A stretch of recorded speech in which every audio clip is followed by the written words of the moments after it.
উদ্যোক্তাবৃন্দ, আসসালামু আলাইকুম। আপনারা অনেকে আমাকে জিজ্ঞাসা করেন যে কখন আপনারা মূলত ঋণ নেবেন। ব্যবসা শুরুতে আমরা সবসময় বলি যে ব্যবসা শুরুতে আপনি কখনো ঋণ নেবেন না। কেন নেবেন না? আপনি নতুন একটা ব্যবসা শুরু করেছেন, আপনি আসলে জানেনই না যে আপনার প্রোডাক্ট যেটা আপনি উৎপাদন করবেন বা যেটা আপনি বাজারজাত করতে চাচ্ছেন সেইটা বাজারে কতটুকু চাহিদা আছে এই ব্যাপারে আপনি নিশ্চিত নন। আপনার আপনাকে বুঝতে হবে যে আপনার প্রোডাক্ট যদি বাজারে ওই পরিমাণ চাহিদা থাকে যে আপনি আপনার কারখানাতে বা আপনার গোডাউনে আপনি পণ্য আনছেন, সাথে সাথে আপনার পণ্যটা চলে যাচ্ছে, মানে বিক্রি হয়ে যাচ্ছে। এইরকম মুহূর্তে আপনি ঝুঁকি নেবেন যে হ্যাঁ, এখন আমার এত বেশি বিক্রি হচ্ছে যে আমি সামাল দিয়ে পারছি না, আমার আরও কিছু কাঁচামাল বা আমার আরও কিছু লোকবল দরকার, যেটার জন্য আমার এক্সট্রা টাকা দরকার। ঠিক ওই সময় আপনি ঋণ নেবেন। এখন আপনি দেখলেন কি আপনার প্রোডাক্ট অল্প একটু চলছে, আপনি একটা সাহস করে আপনি একটা বড় একটা ঋণ নিয়ে নিলেন।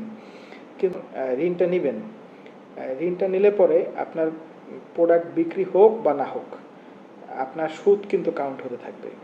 সুদ কিন্তু কোনোভাবেই কোনো প্রতিষ্ঠান আপনাকে মাফ করবে না, মওকুফ করবে না। এখন আপনার প্রোডাক্ট যদি নষ্ট হয়ে যায়, প্রোডাক্ট যদি ঠিকমতো বিক্রি না হয়, তাহলে কিন্তু আপনি একটা বিপদের মধ্যে পড়ে যাবেন।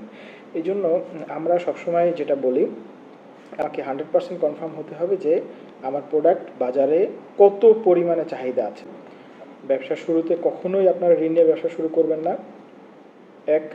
দ্বিতীয়ত, ব্যবসা শুরু করার পরেও যতদিন পর্যন্ত আপনি কনফার্ম না হচ্ছেন যে হ্যাঁ আমার ব্যবসা ওই লেভেলে, একটা নির্দিষ্ট একটা লেভেলে যেতে হবে যে লেভেলে প্রচুর পরিমাণে আপনার প্রোডাক্ট চলবে, প্রোডাক্টের চাহিদা থাকবে, মানুষ আপনার প্রোডাক্টের জন্য লাইন ধরে থাকবে, কিন্তু আপনি প্রোডাক্ট দিতে পারতেছেন না, ঠিক ওই সময়টায় আপনি ঋণ নিয়ে আপনার উৎপাদন ক্ষমতা আরও বাড়াবেন। এছাড়া আপনি ধীরে চলনীতিতে চলতে থাকবেন। ধীরে চলনীতিতে চললে যেটা হবে, আপনার ব্যবসা দীর্ঘমেয়াদে খুব ভালো করবে।